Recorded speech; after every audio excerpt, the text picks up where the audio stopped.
it gets me out of my head. That's what I really like about it. It's a really directed experience. You know, there's just nothing like it. It's really at one with the world and natural process. And just understanding it, you know, and getting to see how to nurture things and help them grow. And it's just, I've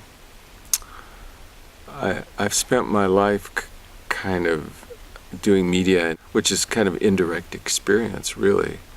And now I hunger for direct experience that's not harmful, that's creative and healthy. And I feel at one with the universe when I do it, when I garden. I do. It's good for me.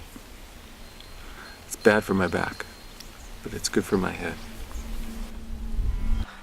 Salut! Ça va? Ouais, toi?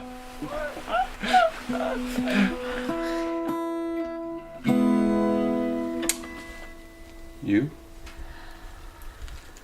Let's do Friend to Me. Okay. Don't do it too fast. Yeah, I mean, we are basically very good friends, so that really helps. I think if we weren't very good friends, it would be very difficult. I think that's been very important to both of us.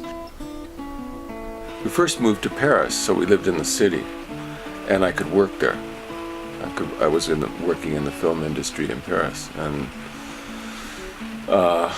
the kids were going to school there, and Carrie could get some work there teaching English. And then this sort of just happened through friendship and through the fact that we really wanted a country experience. Well, it's very remote, it's very quiet, there's no action, it's calm, and yet there's the potential for a community. Wherever I roam, wherever you may be. Well, right away, we came with this kind of romantic idea of becoming peasants, and the reality was a little bit harsher than we realized, and also I think there was a little bit of how do you say, méfiance, wariness as to what are you doing here? You know, why you're like Martians. Why are you coming here to invade our land? But little by little, we won the locals over because we worked hard at making this place nice, and they just wanted to see that we cared about the land, that we respected. Then we did decide to paint our house yellow. That kind of was revolutionary around here, but it's not a shocking yellow. There was a rhythm to the life here in France that we profoundly appreciate. That there's an appreciation for sitting down at the table with a group of people. You sit, you share a meal, you talk, and there's that sense of community around food.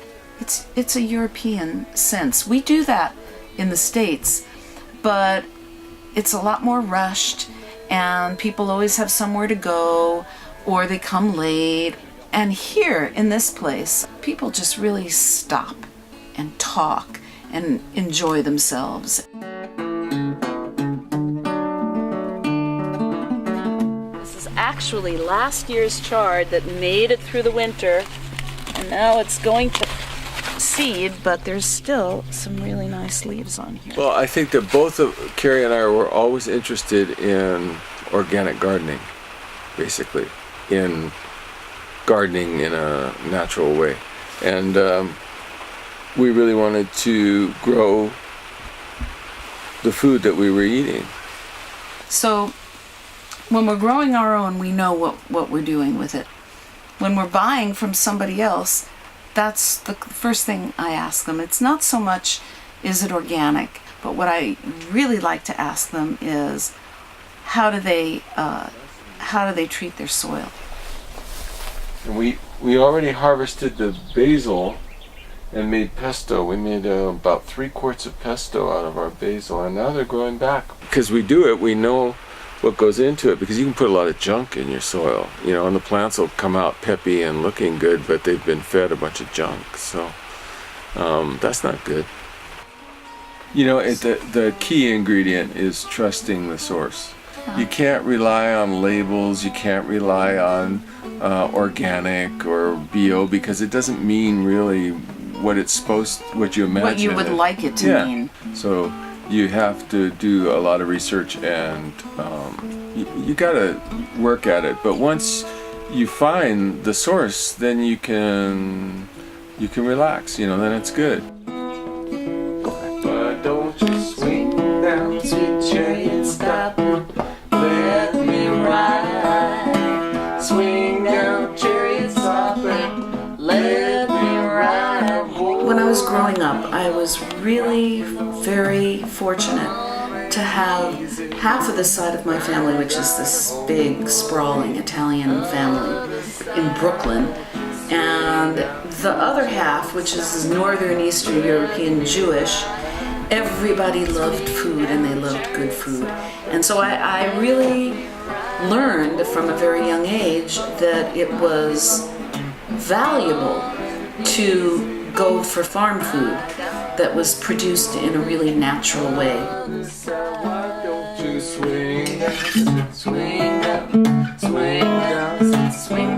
When we came here, there was an awful lot to do. It was a lot of hard work, and it was much more than we actually counted on. So for 20 years, we've been working to make it really great.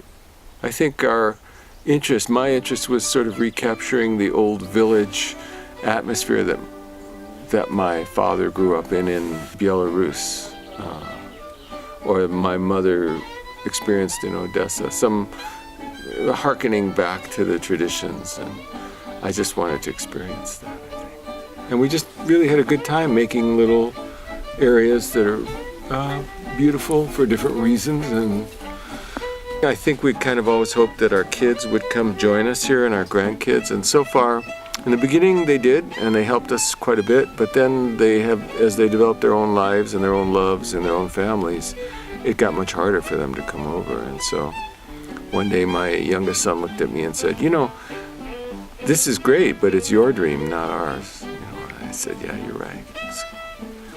So they're living their dream and we're living ours, and now we're trying to figure out how to make them coincide.